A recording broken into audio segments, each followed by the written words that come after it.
आज जब 14 शाबान आती है तो लोग हजरत उवैस करनी को याद करते हैं, हजरत उवैस करनी के नाम की फातिहा कराते हैं। कौन है उवैस करनी? आज मोहब्बत हम भी करते हैं, मोहब्बत तुम भी करते हो, प्यार का दावा तुम भी करते हो, प्यार का दावा हम भी करते हैं। लेकिन आओ जरा उस आशिक को देखो, उस नबी से मोहब्बत करने वाले दीवाने को देखो। जिक्र नबी की बारगाह में हो रहा है, चर्चा नबी की बारगाह में हो रहा है, नाम नबी की बारगाह में लिया जा रहा है। खिराजे अकीदत पैगंबर इस्लाम की बारगाह में आज हम पेश करते हैं। आओ जरा देखो उवैस करनी का मकाम क्या है। मदीने वाले मुस्तफा सहाबाए किराम से इरशाद फरमाते हैं, मेरे सहाबा कर्न में मेरा एक दीवाना रहता है जो मुझसे बड़ी मोहब्बत करता है, मुझसे बड़ा प्यार करता है। सहाबा ने अर्ज किया, या रसूल अल्लाह, हजरत सलमान फारस से आ गए, हजरत बिलाल हबशा से आ गए, हजरत सुहैब रूम से आ गए।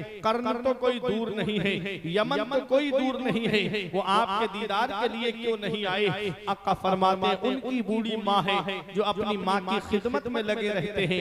अल्लाह अकबर। मेरे आका ने, मैं मफहूम बता रहा हूँ, मेरे आका ने हजरत उमर फारूक आजम और हजरत मौला अली से फरमाया, जब तुम्हारी मुलाकात मेरे उवैस से हो तो उससे अपने लिए मग़फ़िरत की दुआ कराना और मेरे उवैस को मेरा सलाम कहना और मेरे उवैस को मेरा ये पैराहन शरीफ दे देना और कहना कि मेरी गुनाहगार उम्मत के लिए बख्शिश की दुआ करे, मेरी गुनाहगार उम्मत के लिए मग़फ़िरत की दुआ करे। अल्लाह अकबर। वो हज़रत उवैस करनी उमर फारूक आज़म का जब दौरे खिलाफत आया तो आपने हज के मौके पे, आज दुनिया के कोने कोने से हाजी आया है मक्के में, अल्लाह अकबर, हज के मौके पे ऐलान कर दिया, ए हाजियों, कोई जाए नहीं हज के अरकान अदा करने के बाद में, तमाम हाजी जबल कुबैस के नीचे जमा हो जाएं। अमीरुल मोमिनीन का हुक्म है, उमर फारूक आज़म का हुक्म है, तमाम हाजी जमा हो गए। पता नहीं क्या मामला है, आज अमीरुल मोमिनीन ने सबको जमा किया है। उमर फारूक आज़म ने फरमाया,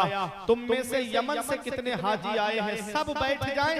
वो हाजी खड़े रहे जो यमन से आए हैं, सब बैठ गए, चंद हाजी खड़े रहे। फरमाया, तुम यमन से आए हो? कहा हाजियों ने, हाँ हम यमन से आए हैं। फरमाया, सब बैठ जाएं। वो खड़े रहे जो यमन में कर्न से आए हैं, सब बैठ गए। एक शख्स खड़ा रहा। फरमाया, तुम कर्न से आए हो? कहा हाँ। कहा, क्या तुम उवैस करनी को जानते हो? कहा, कौन उवैस करनी? मैं तो किसी उवैस को नहीं जानता। हाँ, एक मेरा भतीजा है उवैस नाम का, लेकिन वो तो इस लायक नहीं कि आप उसका नाम लें, वो तो इस लायक नहीं कि आप उसका जिक्र करें। वो तो दीवाना है, वो तो पागल है। जब गलियों से गुजरता है तो बच्चे उसके ऊपर पत्थर मारते हैं, जब गलियों से गुजरता है तो कुत्ते उसके ऊपर भौंकते हैं। अल्लाह अकबर। उवैस करनी का जब नाम सुना तो आंखों में आंसू आ गए। आपने फरमाया, तू पागल क्यों कह रहा है? उसने कहा कि जब लोग रोते हैं तो वो हंसता है और जब लोग हंसते हैं तो वो रोता है। कहा कि जब बच्चे पत्थर मारते हैं तो उनसे कहता है, बच्चों मुझे मोटे मोटे पत्थरों से न मारा करो, जब मुझे मोटे मोटे पत्थरों से मारते हो मेरे जिस्म से खून निकलता है और मेरा वुजू टूट जाता है। मुझे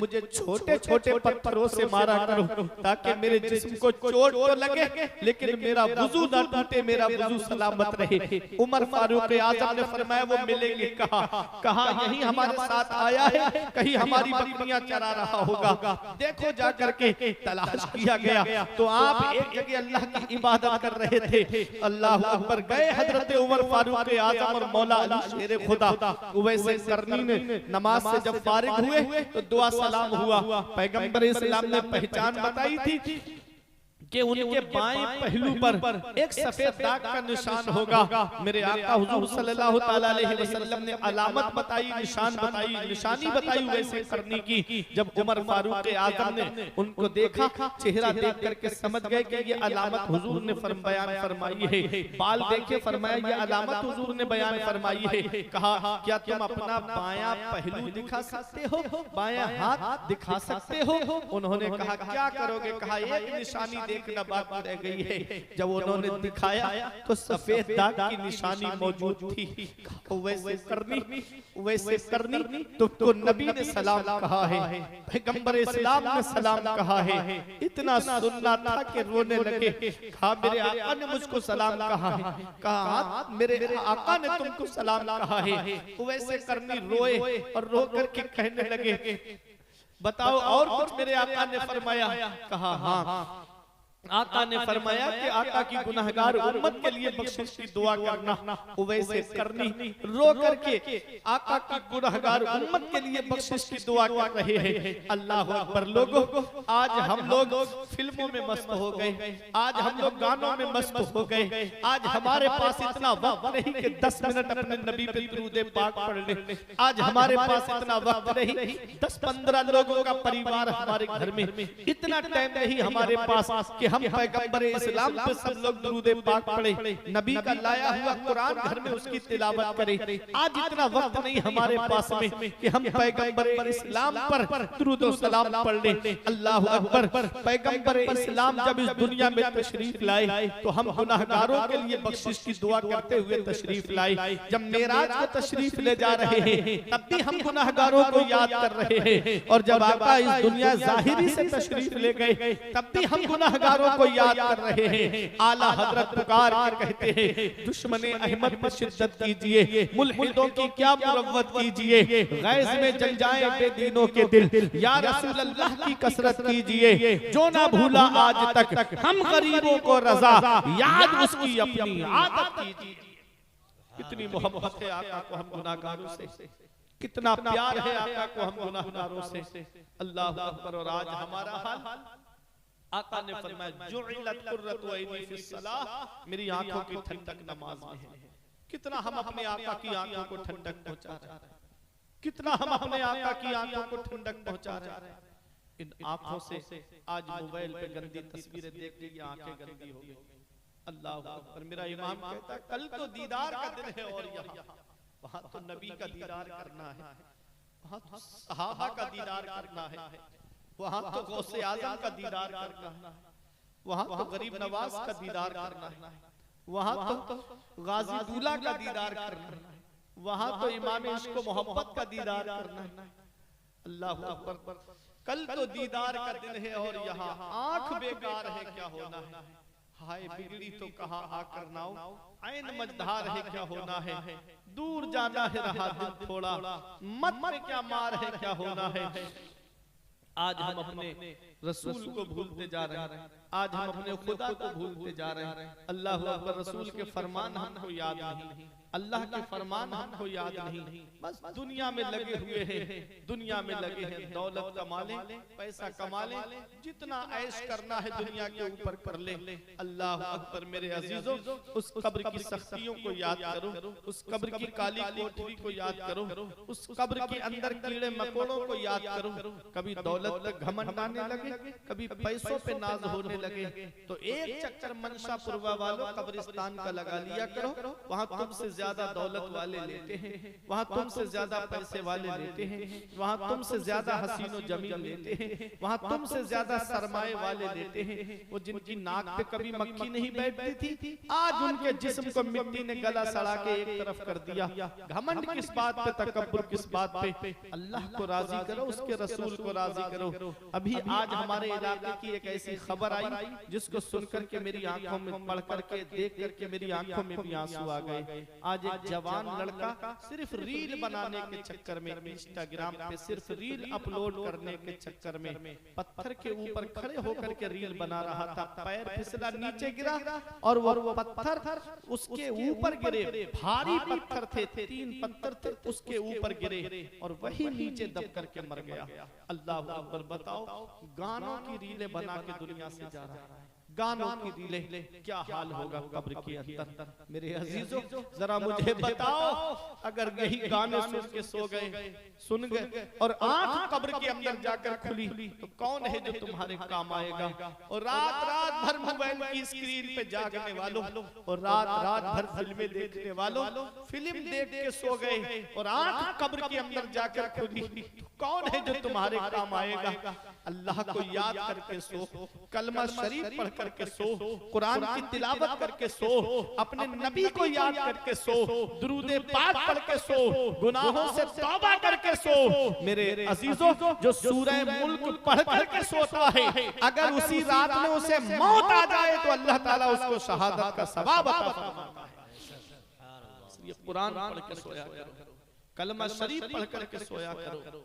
क्या पता सुबह को आंख खुली कि ना खुली, गुनाहों से तौबा कर लिया करो, गुनाहों से माफी मांग लिया करो। मेरे अजीजों, ये मुबारक रात आ रही है, शब बारात, जिसमें आप हलवा तो खाते हो, हलवे पे जिस शख्सियत के नाम की फातिहा लगाते हो, जरा उनका किरदार भी तो देखो।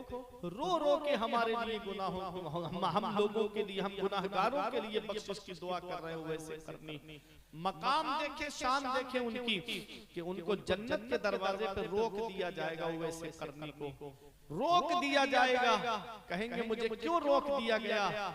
आवाज आएगी, वैसे करनी, अकेले मत जाओ जन्नत में, अपने नबी की उम्मत की शफाअत करो और उसको अपने साथ में जन्नत में लेकर के जाओ। अल्लाह अकबर, ये मकाम है वैसे करनी का, कि जन्नत के दरवाजे पे रोक दिए जाएंगे। और दुनिया में हाल देखो, लिबास फटा हुआ है, हमारा कपड़ा फट जाए हम बजाज की दुकान पे जाते हैं, हमारा कपड़ा फट जाए हम शोरूम में जाते हैं, हमारा कपड़ा फट जाए हम रेडीमेड कपड़े की दुकान पे जाते हैं, और क्या करते हैं? अच्छे से अच्छा कपड़ा खरीदते हैं। और उवैसे करनी का जब कपड़ा फट जाता, उनका लिबास फट जाता, तो वो किसी मार्केट में नहीं जाते, किसी बजाज की दुकान पे नहीं जाते, बल्कि वहां जाते जहां कूड़ा करकट पड़ा करता था, और वहां पुराने कपड़े निकाल करके धो करके पाक करके उसका पेबंद लगा करके अपने लिबास में रखते थे। अल्लाह अकबर, आज हमको भूख लगे हम 5 स्टार होटल पे जाते हैं,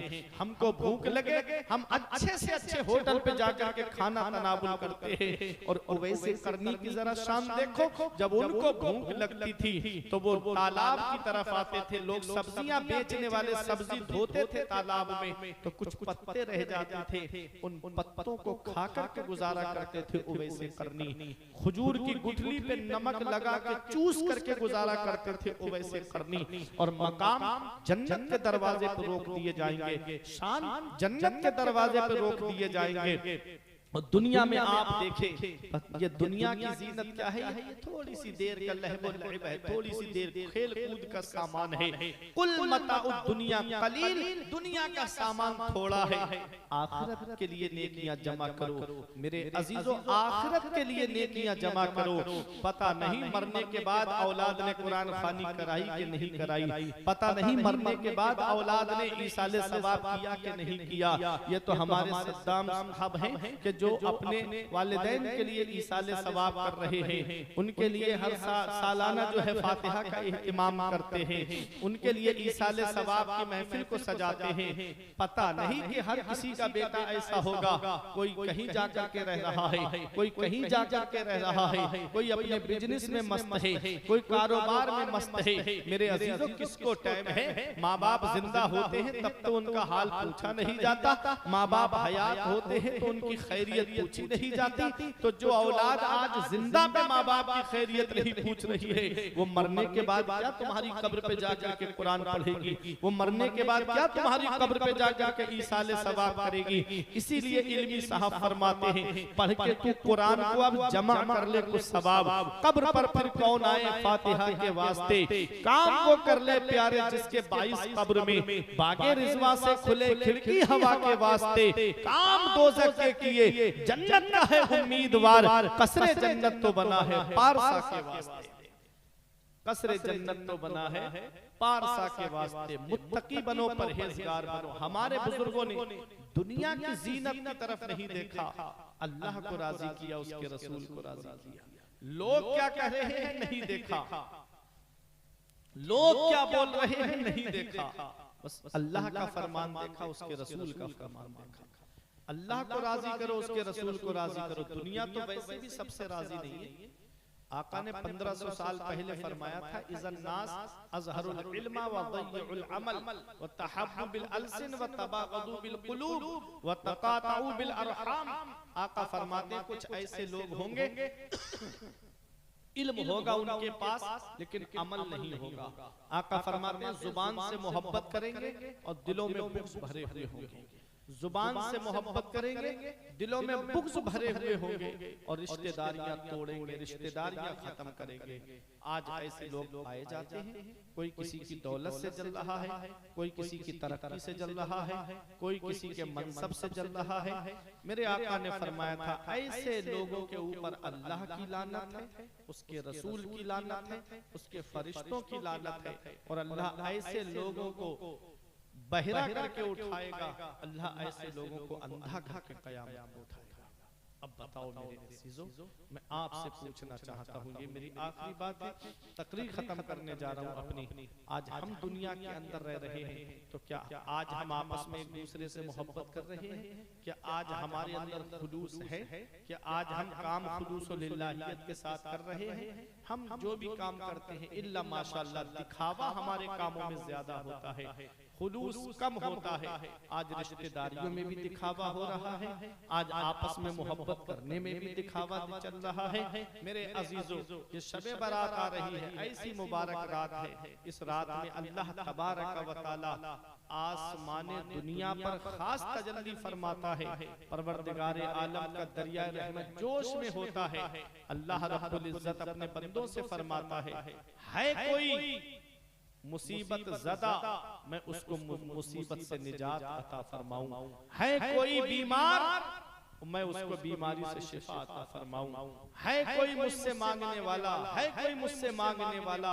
और ये सिलसिला तुलू फजर तक रहता है, सुबह सादिक तक रहता है। हम बिस्तरों में पड़े पड़े सो रहे हैं, उधर अल्लाह की रहमत पुकार के कह रही है हम तो माइल व करम है, कोई साइल ही नहीं, राह दिखलाएं किसे रह मंजिल ही नहीं। ऐसी मुबारक रात आ रही है मेरे अजीजों, अपने घरों में अल्लाह की इबादत करो। हमारी माँ बहनें हैं, उनसे भी मेरी गुजारिश है अपने घरों में कुरान की तिलावत करो, अपने घरों में अल्लाह की इबादत करो, घरों के अंदर रह करके अपने रब को याद करो। ये दुनिया चंद दिन की है जहां आदमियों को नेकियों की जरूरत है। मेरी माँ बहनों, तुम्हें भी नेकियों की जरूरत है। इस मुबारक रात में अल्लाह सबको बख्शता है।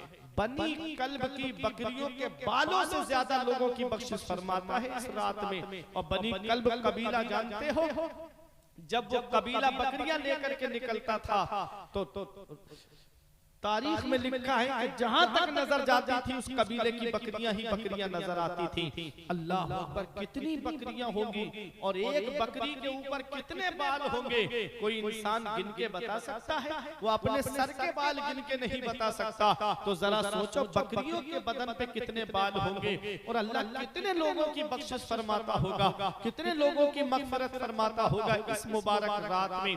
ये तो एक तादाद है, गिनती है बनी कल्ब की बकरियों के बराबर। अल्लाह की रहमत जोश में आ जाए तो उससे ज्यादा लोगों की मगफिरत फरमा दे। मेरे अजीजों, इस रात में अल्लाह सबको बख्शता है, लेकिन उसको नहीं बख्शता है जो माँ बाप का नाफरमान है। अल्लाह उसको नहीं बख्शता है जो शराब का आदी है। अल्लाह उसको नहीं बख्शता है जो जुए का आदी है। अल्लाह उसको नहीं बख्शता है जो नुजूमी है, काहिन है। अल्लाह इस रात में उसे नहीं बख्शता है जो रिश्तेदारियां खत्म करता है, जो रिश्तेदारियां तोड़ देता है। अब मैं आपको बताना चाहता हूँ, इस मुबारक रात में अगर माँ बाप नाराज है तो उनको राजी कर लो, भाई बहन नाराज है तो उनको राजी कर लो, रिश्तेदार नाराज है तो उनको राजी कर लो, पड़ोसी नाराज है तो उनको राजी कर लो। मेरे अजीजों, आज हमारे माँ बाप नाराज बैठे हैं, भाई बहन नाराज बैठे हैं, चचा ताऊ नाराज बैठे हैं, खानदान वाले नाराज बैठे हैं, रिश्तेदार नाराज बैठे हैं, पड़ोसी नाराज बैठे हैं। और माफी कहाँ मांगी जाती है? सोशल मीडिया पे माफी मांगी जाती है। कोई व्हाट्सएप पे माफीनामा डाल रहा है, कोई इंस्टाग्राम पे माफीनामा डाल रहा है, कोई फेसबुक पे माफीनामा डाल रहा है, कोई यूट्यूब पे माफीनामा डाल रहा है कि शबे बारात आ गई है, मुझे माफ कर देना, मुझसे कोई गलती हो गई हो तो माफ कर देना, मुझसे कोई तकलीफ पहुंची हो तो माफ कर देना। माफी उनसे मांगी जा रही है जो तुझे जानते तक नहीं, माफी उनसे मांगी जा रही है है जो तुझे पहचानते तक नहीं, माफी उनसे मांगी जा रही है जो तेरा नाम तक नहीं जानते।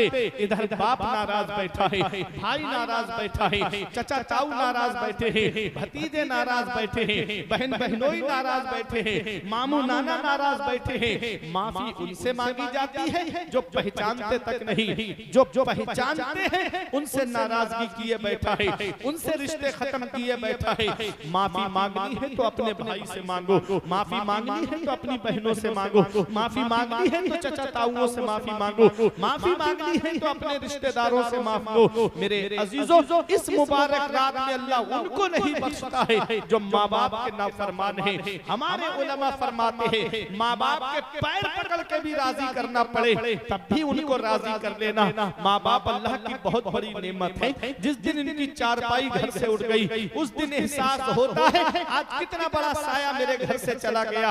आज इस दौर में, मिलावटी दौर में, जहाँ चीनी में भी मिलावट मिलेगी, तेल में आपको मिलावट मिलेगी, दूध दही घी पनीर में आपको मिलावट मिलेगी। इस मिलावटी दौर में अगर बगैर मिलावट के कोई चीज है तो वो माँ बाप की मोहब्बत है, जिसमें कोई मिलावट नहीं होती है। जो अपनी औलाद से मोहब्बत करते हैं तो सच्ची मोहब्बत करते हैं। इसलिए अपने माँ बाप को राजी करो, अपने भाइयों को राजी करो, अपने बहन बहनों को राजी करो, अपने रिश्तेदारों को राजी करो। जरा जरा सी बातों पे बहनों से रिश्ता खत्म। बहन बकरा ईद के मौके पे इंतजार करती, मेरा भाई मेरे घर आ जाता। ईद के मौके पे इंतजार करती, भाई के कदम मेरे घर में आ जाते। शबे बारात में इंतजार करती, काश मेरे भाई के कदम मेरे घर में आ जाते। बहन इंतजार कर रही हो, भाई है कि अपनी बहन के घर पे कदम नहीं रखता, अपनी बहन से रिश्ता खत्म कर दिया, अपने रिश्तेदारों से रिश्ते खत्म कर दिए और माफी सोशल मीडिया पे मांगी जा रही है। इस मुबारक रात में सबको राजी करो। कोई नाराज है तो उससे माफी मांग लो, कहो कि मुझे माफ कर देना। इस मुबारक रात में मेरे लिए भी बख्शिश की दुआ करो, मैं आपके लिए भी बख्शिश की दुआ करूंगा। अल्लाह ताला इरशाद फरमाता है, इन्नल्लाह यअमुरु बिल अदली वल इहसान व ईताइ ज़िल कुर्बा।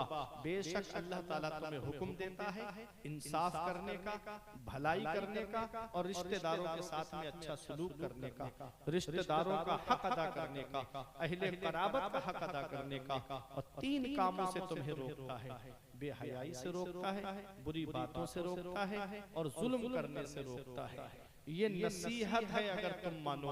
मेरे अजीजों, अल्लाह ने 3 चीजों के करने का हुक्म दिया, 3 कामों से हमें रुकने का हुक्म दिया। इंसाफ करने का हुक्म दिया, भलाई करने का हुक्म दिया, एहसान करने का। अल्लाह ने रिश्तेदारों के हुकूक अदा करने का हमको हुक्म दिया।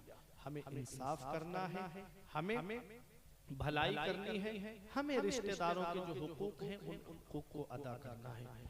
बुराई से दूर रहना है, सरकशी से दूर रहना है, किसी को सताने से बाज आना है, किसी पे जुल्म करने से बाज आना है। ये नसीहतें हैं अल्लाह की तरफ से। अगर हम कबूल करेंगे अल्लाह हमको सवाब अता फरमाएगा, और अगर हम इस पर अमल नहीं करेंगे, अल्लाह ने 2 घर बनाए हैं, एक है जन्नत, एक है जहन्नम। अच्छे काम करोगे अल्लाह जन्नत अता फरमाएगा, बुरे काम करोगे अल्लाह जहन्नम में डालेगा।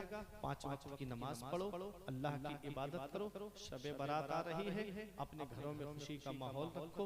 उस रात में रूहें अपने घरों पे आती हैं और कहती हैं, ऐ घर वालों, हम इतना सब कुछ छोड़ के तुम्हारे लिए चले गए, तुम हमारे लिए क्या कर रहे हो? अपने अजीज जो दुनिया से चले गए उनके नाम से सदका करो, उनके नाम से इसाले सवाब करो, उनके नाम से कुरान पढ़ करके बख्शो, उनके नाम से कुरान की सूरतें पढ़ करके इसाले सवाब करो। आका फरमाते हैं जो एक मर्तबा सूरह यासीन शरीफ पढ़ दे और कब्रिस्तान के मुर्दों को ईसाल कर दे तो अल्लाह ताला कब्रिस्तान के मुर्दों के अज़ाब में कमी कर देता है और पढ़ने वाले को तादाद के बराबर सवाब अता फरमाता है। इस मुबारक रात में कब्रिस्तान जाना मदीने वाले मुस्तफा की सुन्नत है। शबे बारात में कब्रिस्तान जाना मदीने वाले मुस्तफा की सुन्नत है कि मेरे आका शबे बारात में शुहदाए उहद की कब्रों पे आप तशरीफ ले जाते थे और वहां जाकर के मेरे आका हुजूर सल्लल्लाहु ताला अलैहि वसल्लम उन कब्रों के पास तशरीफ ले जाते थे। यहाँ से ये पता चलता है कि शबे बारात में कब्रिस्तान जाना मदीने वाले मुस्तफा की सुन्नत है। हजरत आयशा सिद्दीका रजी अल्लाह ताला अन्हा से आका ने इरशाद फरमाया, आयशा 15वीं शब को यानी शबे बारात को अल्लाह तबारक व तआला लोगों की को रोजी तकसीम फरमाता है। इस रात में फैसले हो जाते हैं किसको कितनी रोजी मिलेगी, किसकी कितनी उम्र होगी, किसको कितनी दौलत मिलेगी। अल्लाह ताला इस रात में फैसले फरमा देता है। ये मुबारक रात है, अल्लाह की इबादत करके गुजारो, नेक अमल करके गुजारो। माँ बाप जिंदा है तो उनकी खिदमत करो, उनकी कदर करो, उनके साथ में हुस्न सुलूक करो, उनके साथ भलाई करो। और अगर उनका इंतकाल हो गया है तो कब्रिस्तान जाकर के उनकी कब्र पे इसाले सवाब कर दिया करो, कुरान पढ़ करके बख्श दिया करो। और कुछ भी अगर आपको कुरान पढ़े हुए नहीं है तो कलमा शरीफ आपको जरूर याद होगा, कुल वल्लाह शरीफ तो आपको जरूर याद होगी, अल्हम्दु शरीफ तो आपको जरूर याद होगी। अगर 11 मरतबा कुल वल्लाह शरीफ पढ़ करके आप इसाले सवाब कर देंगे तो अल्लाह तबारक व तआला आपके अजीज की कब्र में अगर अजाब हो रहा होगा तो अल्लाह ताला उस अजाब में कमी फरमा देता है। इन्नल्लाहा यअमुरु बिल अदली वल इहसान व ईताइ ज़िल कुर्बा व यनहा अनिल फहशाइ वल मुनकरी वल बगी यइज़ुकुम लअल्लकुम तज़क्करून। बेशक अल्लाह ताला तुमको हुक्म देता है इंसाफ करने का, भलाई करने का और अहले कराबत के साथ में अच्छा सुलूक करने का, और तुमको रोकता है वयनहा, और तुमको रोकता है अनिल फहशा, बुरी बातों से, वल मुनकर, और नाजायज कामों से, वल बगी, और हद से ज्यादा सरकशी पर, हद से ज्यादा सरकशी करने पर, जुल्म करने पर। अल्लाह तबारक व तआला 3 कामों का इस आयत में हुक्म दे रहा है और 3 कामों से अल्लाह रोक रहा है। अब हमको अल्लाह रब्बुल इज्जत ने क्या हुक्म दिया है? अल्लाह ने हमको हुक्म दिया है कि हम इंसाफ करें। अल्लाह ने हमको हुक्म दिया है कि हम एहसान करें। अल्लाह ने हमको हुक्म दिया है कि हम अपने रिश्तेदारों के साथ में अच्छा सलूक करें। ये 3 कामों का हुक्म दिया अल्लाह ने। इंसान की पूरी जिंदगी का अगर निचोड़ देखा जाए तो वो इन्हीं 3 कामों में मौजूद है। इन्हीं 3 कामों के अंदर इंसान की पूरी जिंदगी आपको नजर आएगी। अदल किसे कहते हैं? अदल के माना है इंसाफ करना, और इंसाफ किसे कहते हैं? हर हकदार को उसका हक दिया जाए।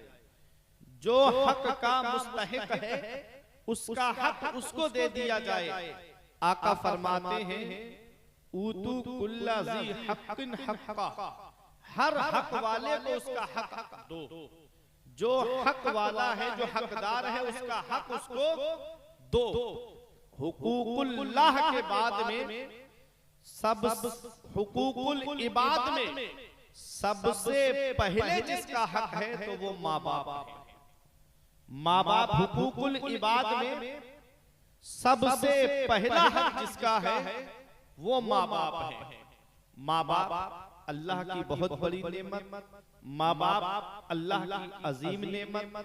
जब तक ये जिंदा होते हैं औलाद के लिए बख्शिश का जरिया है।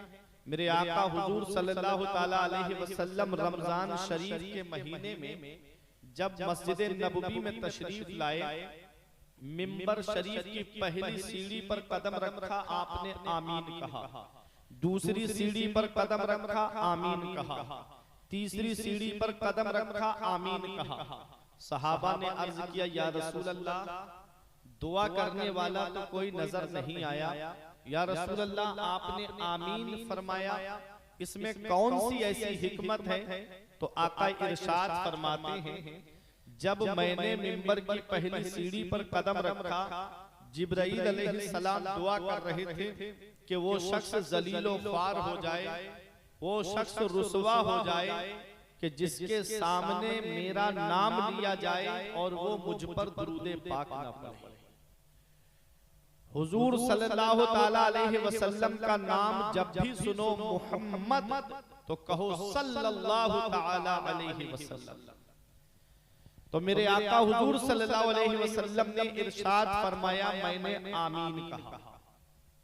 फिर जिब्राइल अलैहिस्सलाम ने दूसरी मर्तबा कहा कि वो शख्स जलीलो ख्वार हो जाए, उस शख्स की नाक गुबार आलूद हो जाए कि जो रमजान शरीफ का महीना पाए और अपनी बख्शिश ना कराए।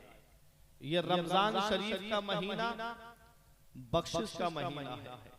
मेरे आका इरशाद फरमाते हैं, अव्वलुहु रहमतुन औसतुहु मगफिरतुन व आखिरुहु इत्कुम मिनन नार। रमजान शरीफ का पहला अशरा रहमत का है, दूसरा अशरा मगफिरत का है और तीसरा अशरा जहन्नम से आजादी का है। वो रमजान शरीफ का मुबारक महीना मेरे आका फरमाते हैं, इज़ा दखल रमज़ान फुतिहत अब्वाबुस समा व फुतिहत अब्वाबुल जन्नह व गुल्लिकत अब्वाबु जहन्नम व सुलसिलतिश शयातीन। आका फरमाते हैं कि जब रमजान शरीफ का महीना आता है तो रहमत के दरवाजे खोल दिए जाते हैं, आसमान के दरवाजे खोल दिए जाते हैं, जन्नत के दरवाजे खोल दिए जाते हैं और जहन्नम के दरवाजे बंद कर दिए जाते हैं। वह सुलसिलतिश शयातीन, और शयातीन को कैद कर दिया जाता है। मुझे बताओ रमजान का महीना कितना बरकत वाला है, रमजान का महीना कितना अजमत वाला है। ऐसा मुबारक महीना हमारे और आपके दरमियान तशरीफ ला रहा है। आका फरमाते हैं, रजब अल्लाह का महीना है, शाबान मेरा महीना है। अल्लाह अकबर। ये मदीने वाले मुस्तफा का महीना चल रहा है। ये शाबान का महीना जब आता है तो मेरे आका हुजूर सल्लल्लाहु ताला अलैहि वसल्लम इस महीने में कसरत से रोजे रखा करते थे रमजान शरीफ के इस्तिकबाल के लिए। ये वो मुबारक महीना है। एक बार मेरे आका ने अर्ज किया रब की बारगाह में, मौला तूने मूसा अलैहिस्सलाम को सुअबान अता फरमाया। ये सुअबान क्या है? ये मूसा अलैहिस्सलाम का मोजज़ा है। आपको एक असा दिया गया, आपको एक डंडा दिया गया।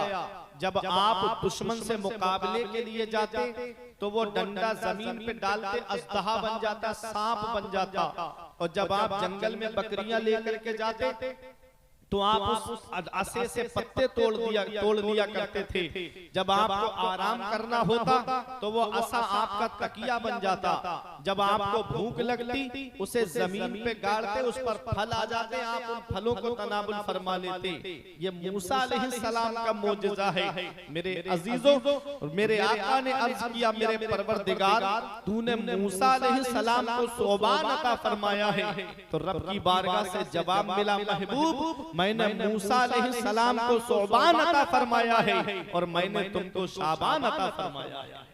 तो ये वो मुबारक महीना है, ये वो अजमत वाला महीना है। इसी मुबारक महीने में एक रात ऐसी आती है, अल्लाह ताला ने 3 रातें अपने महबूब की उम्मत को ऐसी अता फरमाई है जो 3 रातें किसी और पैगंबर की उम्मतों को नहीं मिली। मेरे अजीजों, वो कौन सी 3 रातें हैं?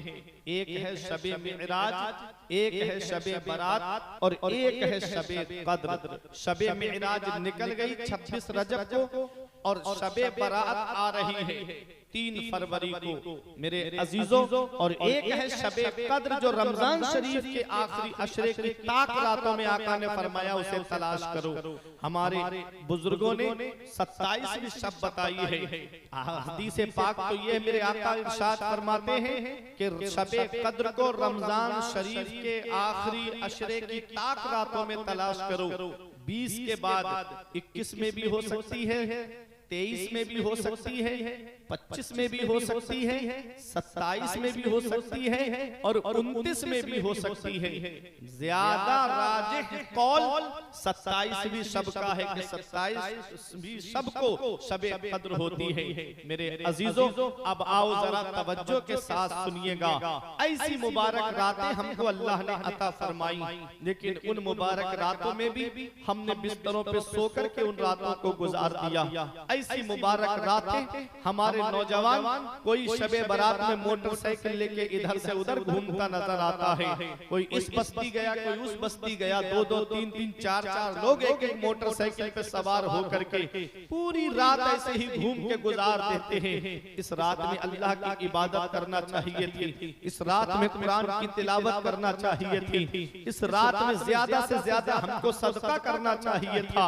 ये वो मुबारक रात है जिस रात में अल्लाह तबारक व तआला इंसानों की रोजी, जिस किसको कितनी रोजी मिलनी है ये फैसला भी फरमा देता है, किसकी कितनी उम्र है ये फैसला भी अल्लाह फरमा देता है। इस रात में लोगों के मुकद्दर को अल्लाह तबारक व तआला लौह महफूज में लिखवा देता है कि साल भर में किसको कितनी रोजी मिलेगी ये भी लिख दिया जाता है, किसकी कितनी उम्र होगी ये भी लिख दिया जाता है, कौन इस साल पैदा होगा ये भी लिख दिया जाता है, और कौन इस साल दुनिया छोड़ के जाएगा ये भी लौहे महफूज में लिख दिया जाता है।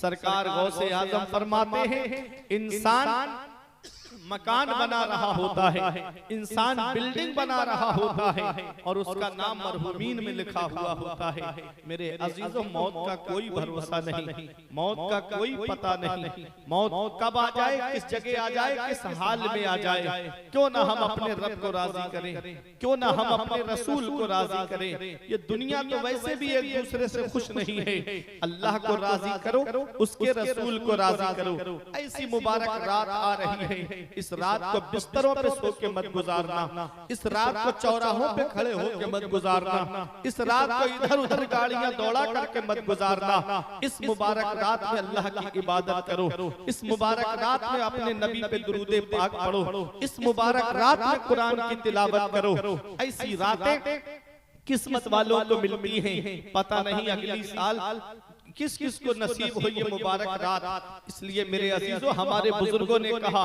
हर नमाज को ये सोच करके पढ़ा करो कि ये मेरी आखिरी नमाज है, नमाज में दिल लग जाएगा। आज हम नमाजों से दूर हो गए, आज हम रोजों से दूर हो गए, आज हम अपने रब की इबादत से दूर होते जा रहे हैं। मेरे अजीजों, जुमे के दिन देखो तो कैसे मस्जिद भरी नजर आती है, और फिर उसके अलावा पांचों वक्त में देखो तो फजर में वही गिने चुने दो तीन नमाजी, जोहर में वही गिने चुने दो तीन नमाजी, मगरिब और इशा में वही दो तीन नमाजी, और पूरी बस्ती है मुसलमानों की। फिर रोना रोते हैं मुसलमान, परेशान बहुत है, मुसलमान सताया बहुत जा रहा है, मुसलमान के ऊपर जुल्मों सितम के पहाड़ तोड़े जा रहे हैं। मेरे अजीजों, अल्लाह तबारक व तआला को राजी कर लो, उसके रसूल को राजी कर लो। ये दुनिया चंद दिन की है, हमेशा रहने इस दुनिया में नहीं आए। बड़े बड़े दौलत वाले आए, पैसे वाले आए और ये दुनिया छोड़ के चले गए। तुमने सिकंदर बादशाह का नाम नहीं सुना? 18 साल की उम्र में आधी दुनिया पे हुकूमत करने वाला सिकंदर बादशाह। कितनी दौलत होगी उसके पास में, कितना पैसा होगा उसके पास में, कितना सरमाया होगा उसके पास में, लेकिन क्या पैगाम दे के जा रहा है? कहता है कि जब मेरा इंतकाल हो जाए तो मेरे हाथ कफन से बाहर निकाल देना। पूछा गया, हाथ तो कफन के अंदर रखने का हुक्म है, तुम्हारे हाथ कफन के बाहर क्यों निकाल दिए जाएं? तो सिकंदर बादशाह कहता है ताकि दुनिया देख ले कि सिकंदर जिसने 18 साल की उम्र में आधी दुनिया पे हुकूमत कर ली, वो जब इस दुनिया में आया तब भी खाली हाथ आया था, और जब दुनिया से जा रहा है तब भी खाली हाथ जा रहा है। या पंजतन बचाना, जब जान तन से निकले, या पंजतन बचाना, जब जान तन से निकले तो मेरे आका कलमा जुबान से निकले। क्या लाया था सिकंदर, क्या ले चला यहाँ से? दोनों थे हाथ खाली, बाहर कफन से निकले। दुनिया चंद दिन की है। मेरे अजीजों, अच्छे काम करके दुनिया से जाओ, मुत्तकी बन के दुनिया से जाओ, परहेजगार बन के दुनिया से जाओ। आज हमारे पास तो कोई ऐसी नेकी नजर नहीं आती, आज हमारे सब रोज गुनाहों में गुजर रहे हैं। आओ आज मैं आपको एक इमाम की बात सुनाता हूँ। इमाम आजम अबू हनीफा का नाम आपने सुना होगा। आज हमारा हाल क्या है? आज हमारा हाल ये है कि आज कोई इमामों की कमियां ढूंढ रहा है, कोई आलिमों की कमियां ढूंढ रहा है, कोई अपने गांव बस्ती वालों की कमियां ढूंढ रहा है। होना तो ये चाहिए था। आका फरमाते हैं जो मुसलमान किसी मुसलमान के ऐबों को छुपाएगा, अल्लाह क़यामत के दिन उसके ऐबों को छुपाएगा। और आज हम एक दूसरे के ऐब जाहिर कर रहे हैं। अगर किसी की बुराई देख ले, अगर किसी के अंदर कमी देख ले, तो सबके सामने चौराहे पे उसकी कमियां जाहिर कर रहे हैं, हम सबके सामने उसकी बुराई कर रहे हैं। आओ इमाम आज़म अबू हनीफा को अल्लाह ने वो कमाल अता फरमाया, वो शान अता फरमाई कि इमाम आज़म अबू हनीफा मस्जिद में बैठे हुए हैं। अचानक से आपने क्या देखा, एक शख्स आया और आने के बाद वो वुजू करने लगा। वुजू से जो पानी के कतरे गिर रहे थे, आपको अल्लाह ने वो कमाल अता फरमाया था कि आप उन वुजू के कतरों में देख लिया करते थे कि ये कौन सा गुनाह करके आया है। इमाम आज़म अबू हनीफा ने देखा एक शख्स नौजवान को वुजू करते हुए करीब आए और आकर के कहा, ऐ नौजवान, अपने माँ बाप को सताने से तौबा कर ले, अपने माँ बाप को परेशान करने से तौबा कर ले। उसने कहा, इमाम आज से मैं सच्ची तौबा करता हूँ, आज के बाद कभी अपने माँ बाप को नहीं सताऊंगा। एक और नौजवान आया, वुजू कर रहा था। आपने वुजू के कतरे देखे, पानी जो गिर रहा था, देख लिया इसमें ये क्या गुनाह करके आया है। आप उसके करीब आए और फरमाया, ए शख्स, शराब पीने से तौबा कर ले। इमाम आज़म ने जब इतना कहा, उसने कहा, इमाम मैं सच्ची तौबा करता हूँ, आज के बाद कभी शराब के करीब नहीं जाऊंगा। एक शख्स और वुजू करने के लिए आया, मेरे इमाम ने उसको वुजू करते हुए देखा। ये कमाल था इमाम आज़म अबू हनीफा का। अरे मेरे आका की हदीस भी तो है, आका फरमाते हैं, इत्तकू फिरासतल मुमिनी फइन्नहु यंजुरु बिनूरिल्लाह। मोमिन की फिरासत बातिनी से बचो, वो अल्लाह के नूर से देखता है। इमाम आज़म अबू हनीफा को अल्लाह ने ये कमाल अता फरमाया कि जब आदमी कोई वुजू करता, उससे जो पानी के कतरे गिरते थे, देख लेते थे कि ये क्या गुनाह करके आया है। हदीसे पाक है, मेरे आका इरशाद फरमाते हैं, जब कोई वुजू करता है तो उसके गुनाह वुजू के पानी के कतरों के साथ में गिर जाते हैं। इसलिए नमाजें पढ़ा करो, अच्छा वुजू किया करो, अल्लाह की इबादत के लिए अच्छा वुजू किया करो। मेरे अजीजों, जब कोई बंदा वुजू करता है तो जो पानी के कतरे गिरते हैं, उन पानी के कतरों के साथ में इंसान के गुनाह भी झड़ जाते हैं। इमाम आज़म अबू हनीफा देख रहे हैं, फिर आपकी आंखों में आंसू आ गए। कहते हैं, मैं लोगों के ऐब जाहिर कर रहा हूँ, मैं लोगों के ऐबों को बता रहा हूँ। कहते हैं कि मौला, आज के बाद अबू हनीफा कभी लोगों की बुराइयां ना देखे, उनके ऐब ना देखे। आज के बाद जब भी उसे नजर आए तो लोगों की अच्छाइयां नजर आए। ये हमारा इमाम है, इमाम आज़म अबू हनीफा।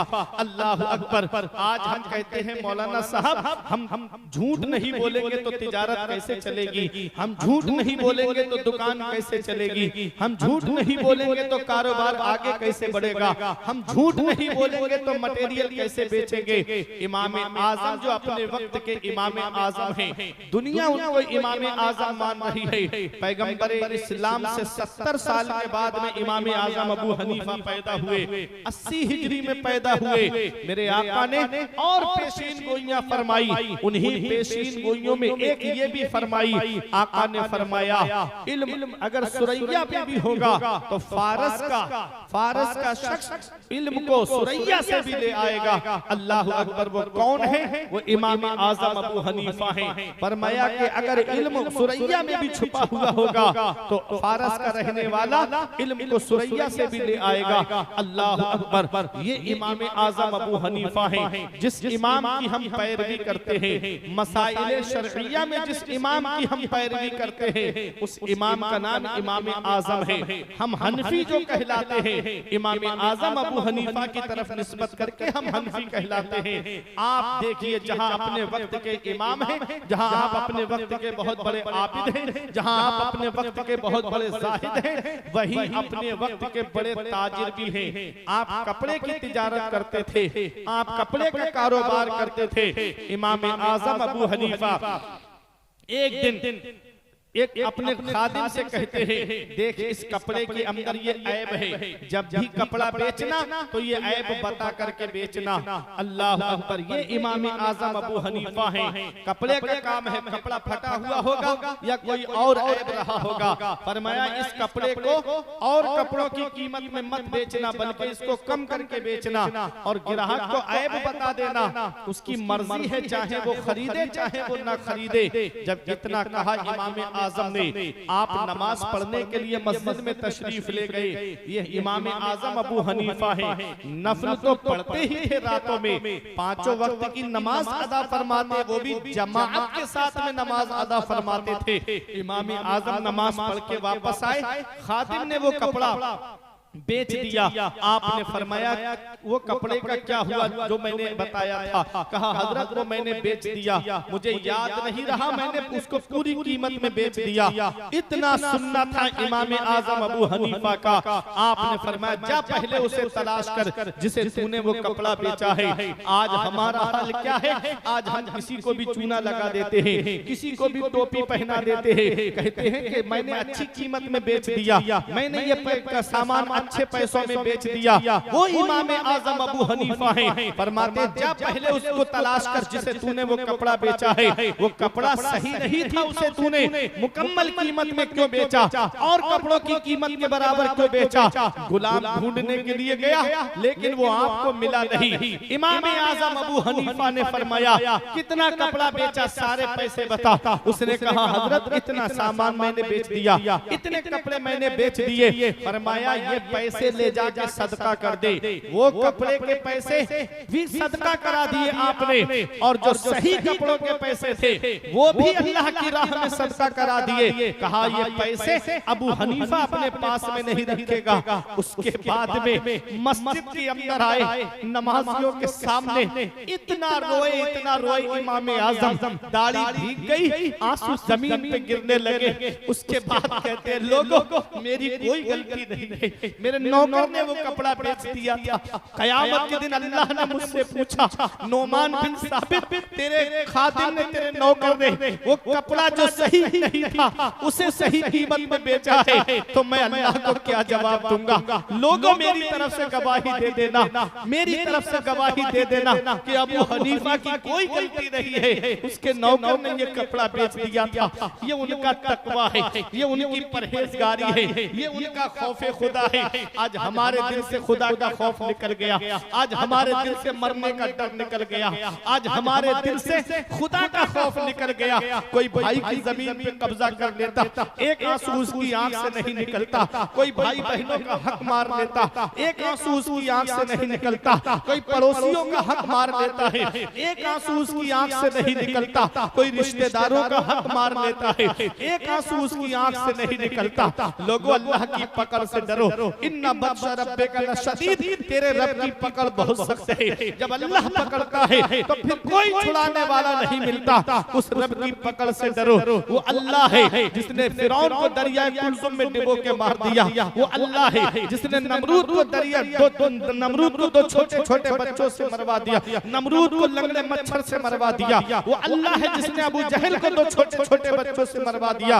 वो अल्लाह है जिसने यजीद को दर्द कौलैन से मार दिया। उस रब की पकड़ से डरो। वो अल्लाह है, जब पकड़ता है तो फिर कोई छुड़ाने वाला नहीं मिलता। इसलिए हर हकदार को उसका हक दो, हर हकदार को उसका हक पहुंचाओ। ये दुनिया चंद दिन की है। अगर कोई इंसान आका फरमाते हैं किसी की एक बालिस्त जमीन पर नाजायज कब्जा कर ले, अल्लाह ताला क़यामत के दिन उस जमीन को नीचे तक तहत सरा तक उसके गले का तौक बना करके उसकी गर्दन में लटका देगा। अल्लाह अकबर। जरा सोचो क़यामत के दिन, ये दुनिया में चंद दिन के लिए हम अपने मजे की खातिर, अपनी अना की खातिर, बुग़्ज़ो हसद की खातिर आज हम कोई भी किसी का हक मार लेता है। जरा सोचो क़यामत के दिन क्या हाल होगा। जिस औलाद को आज मोबाइल चलाने से फुर्सत नहीं, जिस औलाद को आज व्हाट्सएप देखने से फुर्सत नहीं, जिस औलाद को आज इंटरनेट चलाने से फुर्सत नहीं, वो क्या हमारी कब्र पे जाकर के कुरान पढ़ेगी। उस औलाद के लिए हमने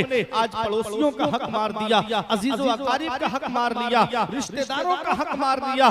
क्या जवाब देंगे हम कयामत में अपने रब को? क्या जवाब देंगे मदीने वाले मुस्तफा को? ये इमाम आजम का तकवा है, ये इमाम आजम की परहेजगारी है। कहते हैं लोगों, अगर अल्लाह कयामत में पूछे मुझसे कि तेरे खादिम ने ये कपड़ा बेच दिया था, तो लोगों मेरी तरफ से गवाही दे देना, मेरी तरफ से मेरी सिफारिश कर देना कि अबू हनीफा की कोई गलती नहीं थी, उनके नौकर ने ये कपड़ा बेच दिया था। कौन है इमाम आजम? वो इमाम आजम जो हर रमजान शरीफ में 62 मरतबा कुरान पाक खत्म फरमाते थे। वो इमाम आजम जिस जगह आपका दफन हुआ है, जिस जगह आपकी कब्र शरीफ है, मज़ार मुबारक है, वहां आपने 7000 मरतबा कुरान पाक का खत्म फरमाया है। वो इमाम आजम अबू हनीफा जिन्होंने 30 साल लगातार रोजे रखे हैं, वो इमाम आजम जिन्होंने 40 साल इशा के वुजू से फजर की नमाज पढ़ी है, वो इमाम आजम जिन्होंने 1500 रुपए खर्च करके एक ऐसा लिबास बनवाया, कपड़े बनवाए, जिसे रात में अल्लाह की इबादत के लिए आप ज़ेबतन फरमाते थे, रात में अल्लाह की इबादत करने के लिए वो कपड़ा पहनते थे।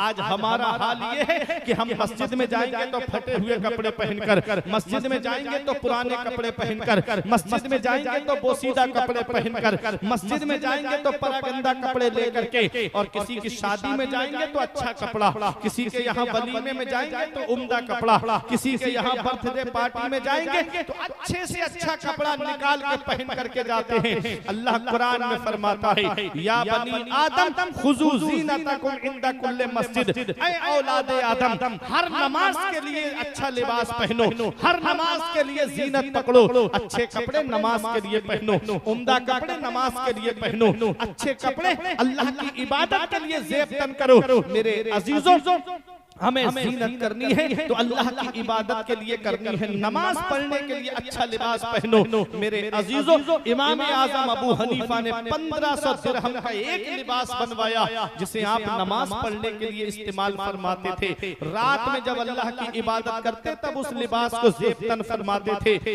ये है इमाम आजम, जिस इमाम की हम पैरवी करते हैं, जिस इमाम की आज हम मसाइल शरइया में पैरवी करते हैं। आज हम हनफी हैं तो हमें अपनी किस्मत में नाज है, इमाम आजम के मुकल्लिद हैं, हमें अपनी किस्मत में नाज है। मेरे अजीजों, जरा तवज्जो के साथ सुनिएगा, और मैं इमाम आजम अबू हनीफा की शान बयान कर रहा हूँ। कौन है इमाम आजम? उनके पास में एक बुढ़िया आई और आकर के इमाम आजम से कहती है, इमाम, ईमानदारी से बताओ ये कपड़ा कितने का दोगे?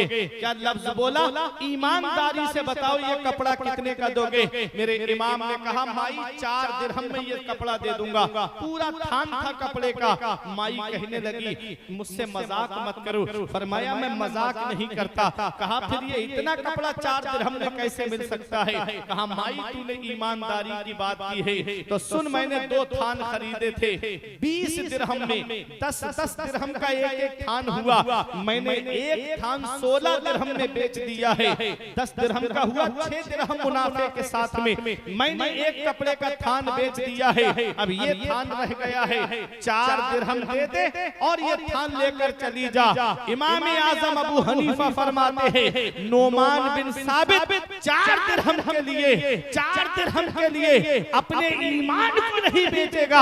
अल्लाह अकबर, जरा अंदाजा लगाइए। फरमाइए, 4 दिरहम क्या है? नोमान बिन साबित के सामने करोड़ों दिरहम रख दिए जाए, तब भी नोमान इब्न साबित अपने ईमान का सौदा नहीं कराएगा। मेरे इमाम ने पुकार के कहा था, उन्हें जाना, उन्हें माना, न रखा गैर से काम, लिल्लाहिल हम्द में दुनिया से मुसलमान।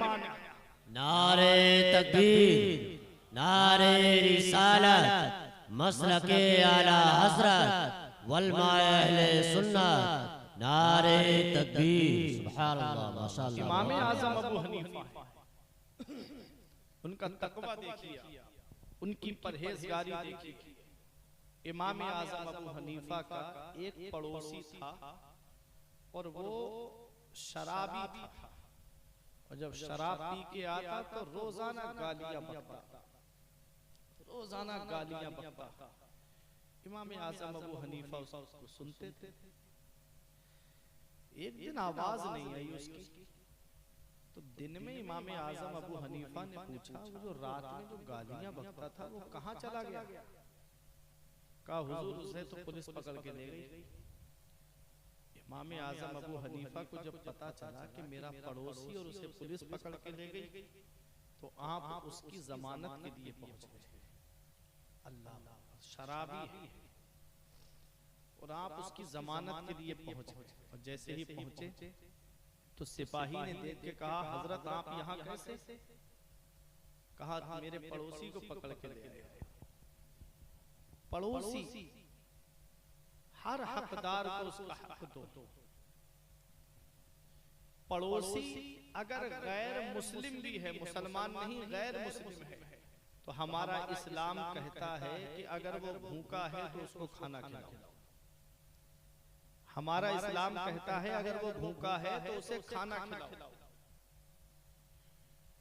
इमाम आजम अबू हनीफा ने फरमाया ये मेरा पड़ोसी है, और वो अंदर खड़े होकर कह रहा था लोग हमको रुसवा करना चाहते हैं, लोग हमको जलील करना चाहते हैं, हमारे ऊपर एहसान करके हमको जलील करना चाहते हैं।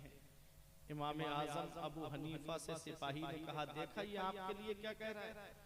आपने फरमाया कोई बात नहीं, तुम इसको रिहा कर दो। जब इमाम आजम अबू हनीफा ने ये कहा तो सिपाही ने छोड़ दिया। शराबी था। आपने रास्ते में उससे कहा तू मेरा पड़ोसी है, मैं तुझे जलील करने नहीं आया हूँ, बल्कि मैं तुझे इज्जत देने के लिए आया हूँ, मैं तेरी इज्जत बढ़ाने के लिए आया हूँ।